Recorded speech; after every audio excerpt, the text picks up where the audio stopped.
At its heart, a discussion about competition is a discussion about opportunity. This has never been more important as the global pandemic poses dual challenges to our health and our economy. Expanding access to opportunity through technology is personal to me. I didn't have much access to a computer growing up in India, so you can imagine my amazement when I arrived in the US for graduate school and saw an entire lab of computers to use whenever I wanted.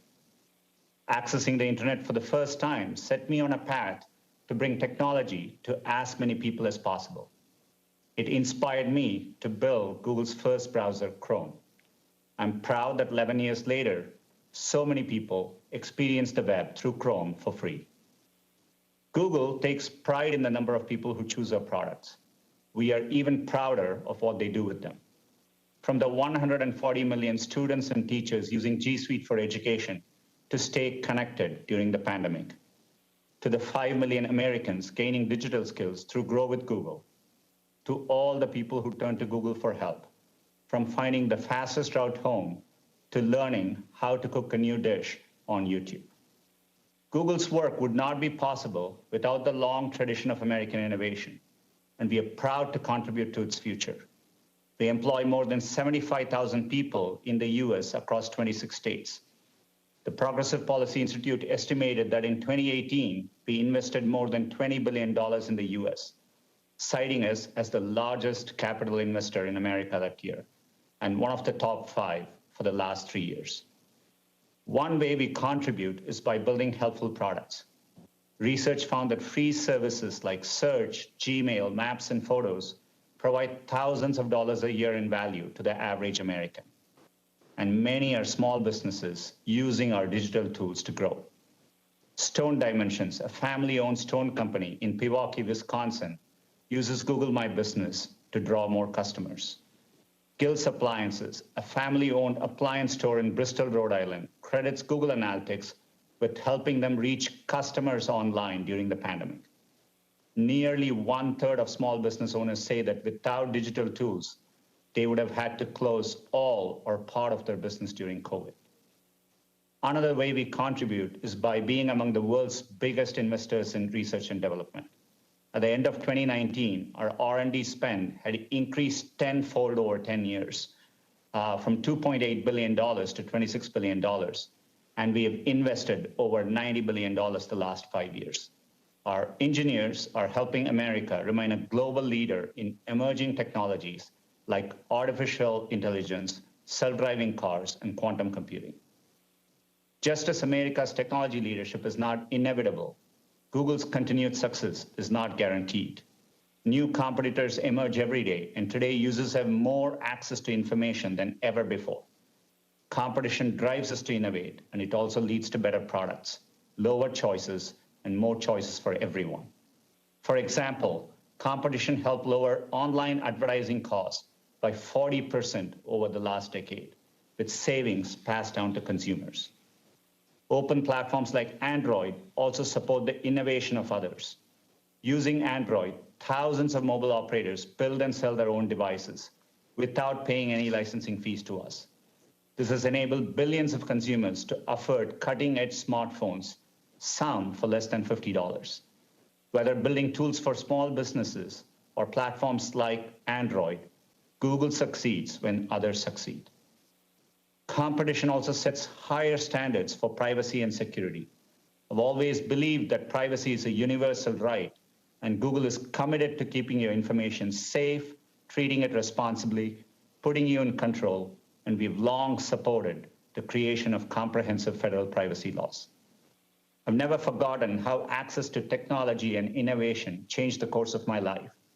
Google aims to build products that increase access to opportunity for everyone, no matter where you live, what you believe, or how much money you earn.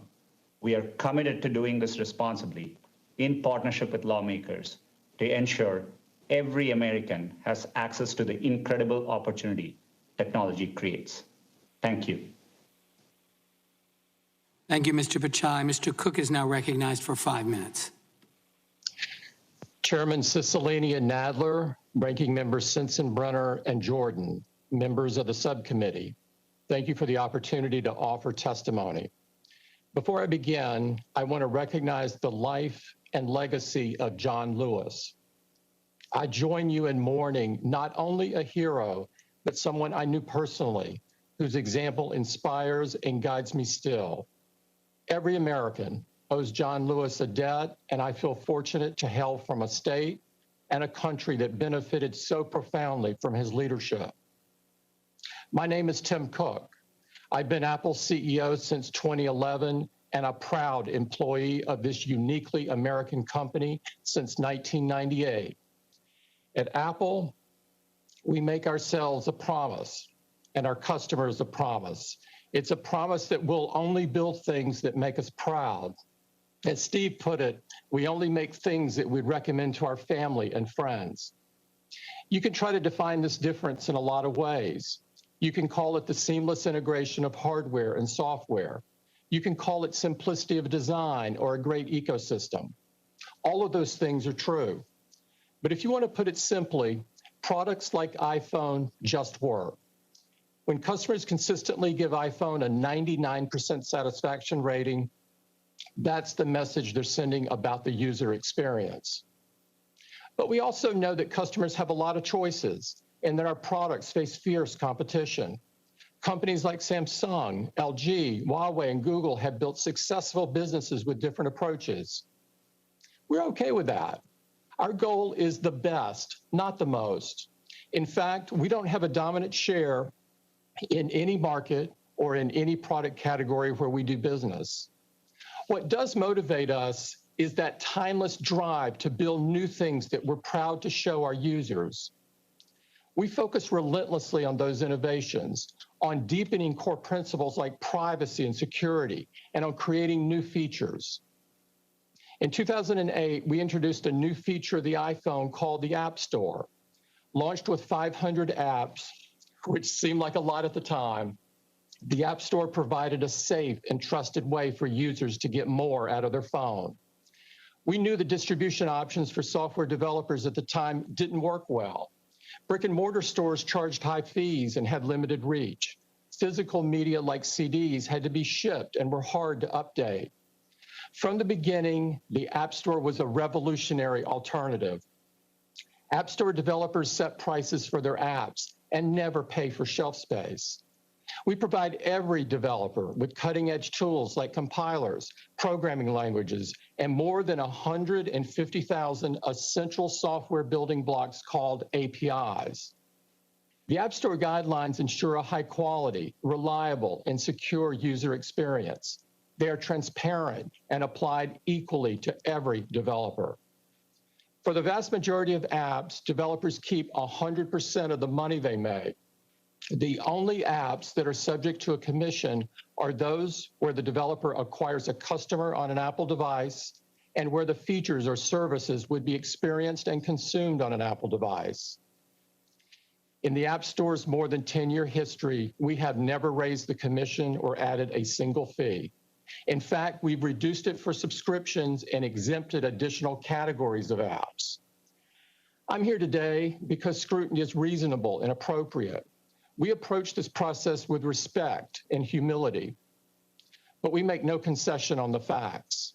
What began as 500 apps is now more than 1.7 million, only 60 of which are Apple software. If Apple is a gatekeeper, what we've done is open the gate wider. We want to get every app we can on the store, not keep them off. The App Store's economic contributions are significant. The ecosystem is responsible for 1.9 million jobs in all 50 states, and it facilitated $138 billion in commerce in the U.S. in 2019 alone.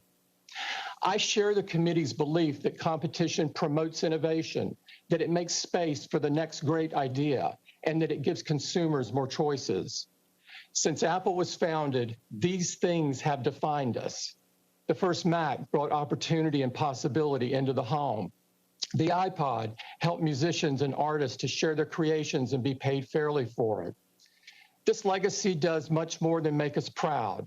It inspires us to work tirelessly to make sure tomorrow will be even better than today. Thank you very much. I look forward to responding to your questions. Thank you, Mr. Cook. Mr. Zuckerberg is now recognized for 5 minutes. Thank you. Before I begin, I want to add my voice to those honoring Congressman John Lewis and his service to our country. America has lost a real hero who never stopped fighting for the rights of every person. Chairman Cicilline, Ranking Member Sensenbrenner, and members of the subcommittee, thank you for the opportunity to testify. The tech industry is an American success story. The products we build have changed the world and improved people's lives. Our industry is one of the ways that America shares its values with the world and one of our greatest economic and cultural exports. Facebook is part of this story. We started with an idea to give people the power to share and connect, and we've built services that billions of people find useful. I'm proud that we've given people who've never had a voice before the opportunity to be heard, and given small businesses access to tools that only the largest players used to have. Since COVID emerged, I'm proud that people have used our services to stay in touch with friends and family who they can't be with in person, and to keep their small businesses running online when physical stores are closed. I believe that Facebook and the US tech industry are a force for innovation and empowering people. But I recognize that there are concerns about the size and power of tech companies. Our services are about connection, and our business model is advertising, and we face intense competition in both. Many of our competitors have hundreds of millions or billions of users. Some are upstarts, but others are gatekeepers with the power to decide if we can even release our apps in their app stores to compete with them. In many areas, we're behind our competitors. The most popular messaging service in the US is iMessage. The fastest growing app is TikTok. The most popular app for video is YouTube. The fastest growing ads platform is Amazon. The largest ads platform is Google. And for every dollar spent on advertising in the US, less than 10 cents is spent with us. We're here to talk about online platforms, but I think the true nature of competition is much broader. When Google bought YouTube, they could compete against the dominant player in video, which was the cable industry. When Amazon bought Whole Foods, they could compete against Kroger's and Walmart. When Facebook bought WhatsApp, we could compete against telcos who used to charge 10 cents a text message, but not anymore. Now people can watch video, get groceries delivered, and send private messages for free. That's competition. New companies are created all the time, all over the world. And history shows that if we don't keep innovating, someone will replace every company here today. And that change can often happen faster than you expect. Of the 10 most valuable companies a decade ago, only 3 still make that list today. And if you look at where the top technology companies come from, a decade ago, the vast majority were American. Today, almost half are Chinese. Aside from competition, there are other serious issues related to the internet, including questions about elections, harmful content, and privacy. And while these are not antitrust issues and are not specifically the topic of today's hearing, I recognize that we are often at the center of these discussions.